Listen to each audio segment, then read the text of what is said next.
Imagine the scene. Jesus is sharing a last meal with his closest friends.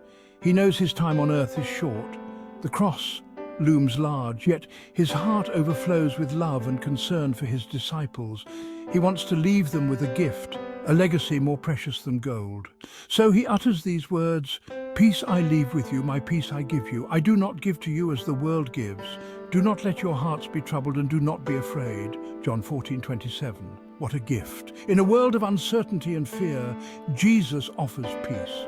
This isn't just a casual well-wishing, it's a promise, a deep and abiding peace that transcends circumstances. It's the kind of peace that guards our hearts and minds in Christ Jesus. Jesus wants his followers to understand the nature of this peace. He's not talking about the absence of trouble. Instead, he is talking about the presence of God, a peace that remains even in the midst of storms. This peace is not dependent on external factors. It's an internal knowing that God is in control. This peace is a beacon of hope, a light that shines brightest in the darkest night. It's the assurance that even when we don't understand, God does. And because he does, we can rest in him. The peace Jesus offers is not like the world's peace. It's not fleeting or dependent on favorable circumstances. Worldly peace is like a fragile vase, easily shattered by life's inevitable storms. It's based on things subject to change, possessions, status, and the approval of others. When those crumble, so does the peace they offer.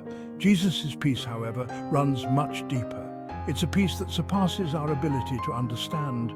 It defies logic and reason. It's a supernatural peace that only God can give. Think of a ship caught in a furious storm. The waves crash, the wind howls, and the vessel is tossed to and fro. Yet beneath the surface, deep down in the ocean depths, there is a stillness, an undisturbed calm. That's the kind of peace Jesus gives, a peace that remains unshaken even when life throws its worst. It's a peace that whispers, "Be still and know that I am God," even when the storms rage around us. The world's peace is transactional. It says, if you achieve this, then you'll find peace. Or if you acquire that, then you'll experience peace. It's a peace built on shifting sand, always susceptible to the next wave of disappointment or difficulty. This kind of peace is exhausting. It keeps us striving, grasping, and constantly seeking something outside of ourselves. It's a never-ending cycle of trying to fill a void that only God can fill. The world's peace is like a sugar rush, momentarily exhilarating but ultimately fleeting, leaving us craving more. But Jesus offers something entirely different. He offers a peace that is not contingent on our performance or possessions. It's a peace that flows from knowing him, from resting in his love and grace.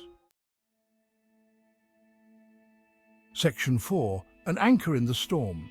How can we experience this profound peace, especially when life feels chaotic and uncertain? Jesus tells us to not let our hearts be troubled and not be afraid.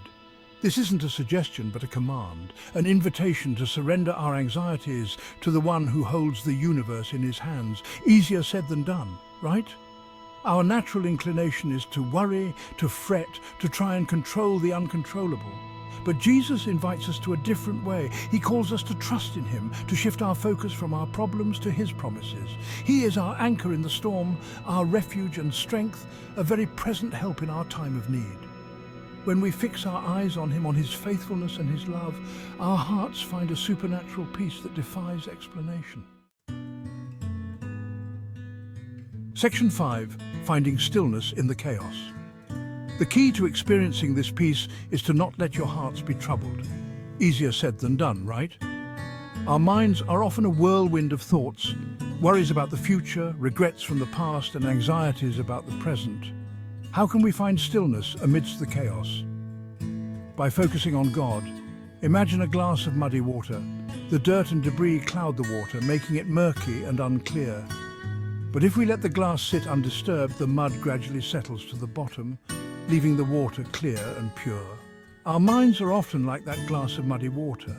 Our thoughts, worries and fears stir up the waters of our hearts, making it difficult to experience peace. But when we focus on God, when we meditate on his word and his promises, those thoughts begin to settle. and the peace of God, which transcends all understanding, guards our hearts and minds in Christ Jesus. Section 6. Trading your worries for peace. Jesus' offer of peace is not a passive one. It requires surrender on our part. It means choosing to trust in Him, to let go of our need to control, and to find our security in His unchanging character. He invites us to trade our worries for His peace, our fear for His faithfulness, our anxiety for His abiding presence. So I encourage you to reflect on your life. Where are you placing your trust? What are you allowing to steal your peace? Are you seeking peace in the fleeting promises of the world or in the eternal God? Choose today to embrace the peace that only Christ can give. He is waiting with open arms, ready to calm your storms, quiet your fears, and fill you with His perfect peace.